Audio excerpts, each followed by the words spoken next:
Hello and welcome back to Football Overload.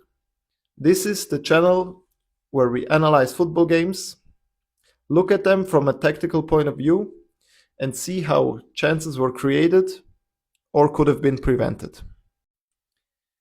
In this video, we are going to look at the North London Derby, the game between Chelsea and Arsenal. For me, this was a very interesting and entertaining game. Now, as a professional footballer myself, I will provide you with tactical knowledge on 3 different scenes. So let's get right into it. Let's dive straight into the first Arsenal goal. At the start of the scene, Chelsea is defending in a 4-line back. Although Caicedo is usually a holding 6, he had to take the position because Gusto is not in his right position yet. So as Gusto gets back into position, Caicedo will be able to push up and defend the zone in front of the defense. Right now, in this picture, for me, Lavia is a little bit too wide and too high, as Caicedo has to take the spot of a central back. He should be more central and focus on defending the zone in front of the defense. Now, on the other hand, Arsenal, although it's a 6 against 6 right now, we have Thomas Partey with a lot of space in front of him, as well as Declan Rice and Gabriel Martinelli doing runs on the second post, completely unmarked and also with a lot of space on the second post. Later, the situation looks like this. Ødegaard is again on the ball with little pressure from Lavia and Cucurella. On the second post, Declan Rice and Martinelli are still completely unmarked. Chelsea is now defending with 5 defenders, and everybody is paying attention only on the ball. Nobody is watching what happens in their back, and in this situation, this is what will cost them a goal. If all of them 3 players were aware what happens in their back, they could have just moved maybe 2-3 meters back, and the goal might have been prevented. But like this, nobody is paying attention on what's happening with Rice and Martinelli. And they don't put enough pressure on Ødegaard, because with his left foot, he will be able to put it right here. Ødegaard finds Martinelli on the second post, where he still has a lot of time and space. Now what you do as a defender in this situation. Gusto has to put as much pressure as he can on Martinelli to try and prevent him from shooting or making a clever pass. Now these 3 players in the middle are man marking nobody. So in this case, Caicedo could step up to try and prevent the back pass from Martinelli to find Rice and defend this zone in front of the defense. Now Martinelli, he will go for goal on his own and finds Sanchez on the near post.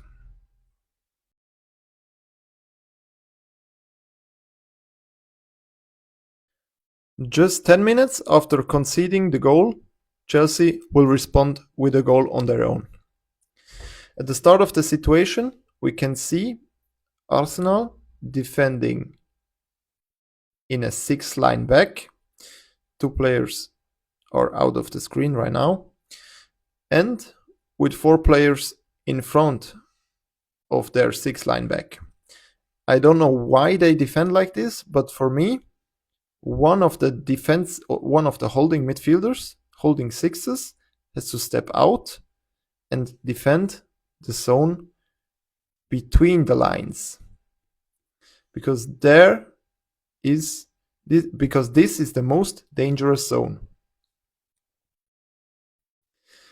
Also, I think Martinelli can step a little more inside to prevent the pass between the lines.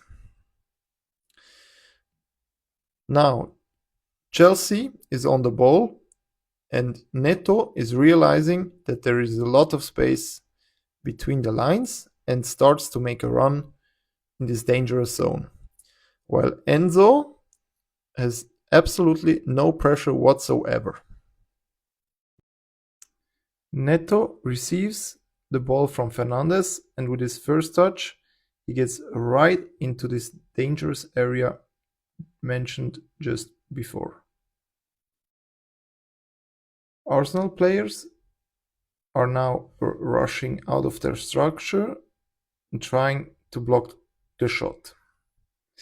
But as you will see just later, Neto's shot will be too strong and too precise for Raya to save it, leading to the equalizer.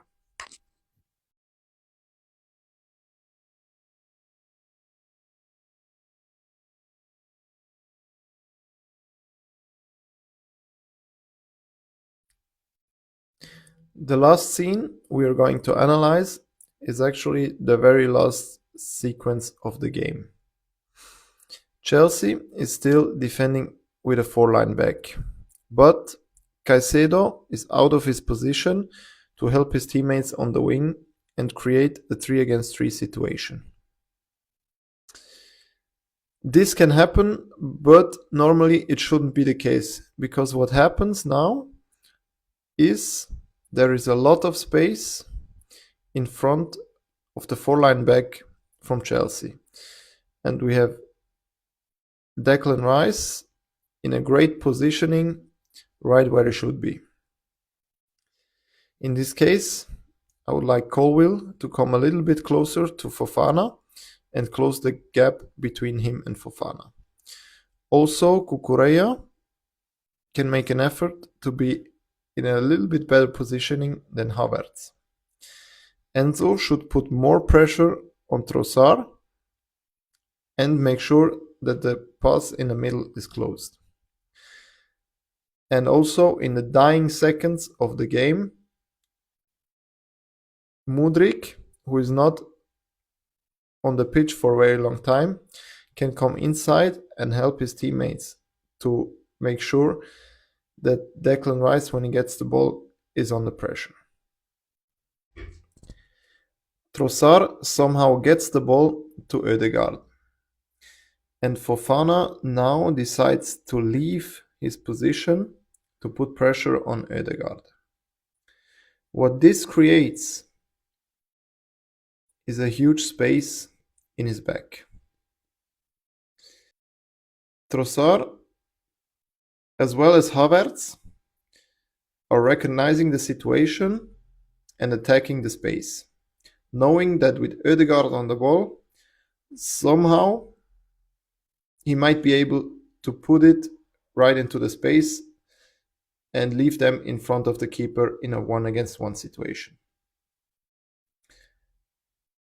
Also, Reece James recognizes the run of them and moves, rightly so, also into the space to prevent Ødegaard to play there. Now what this leads to is a space opening on the side where Saliba is completely alone. But you prefer to leave Saliba alone on the sides than to leave Trossard or Havertz in a 1-against-1 situation with the keeper, of course.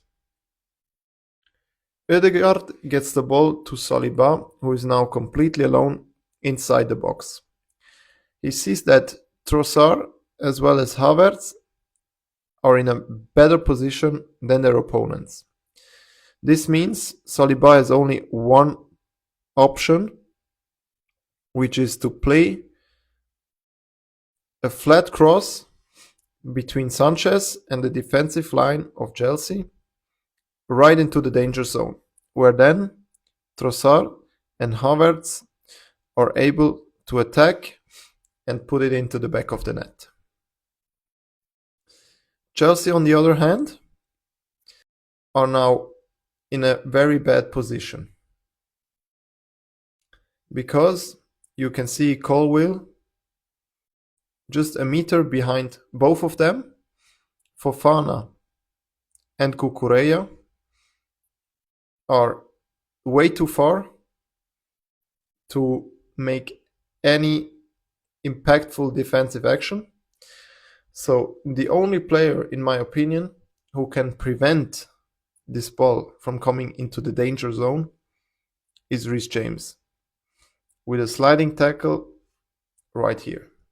But even then, a strong ball from Saliba, he will not be able to reach it.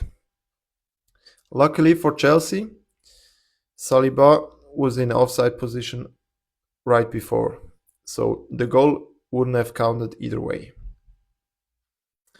But this still is a very interesting situation to me, because you can clearly see how the little details can decide a game and can lead to a very big opportunity, especially on a level like the Premier League, and especially between two such great teams.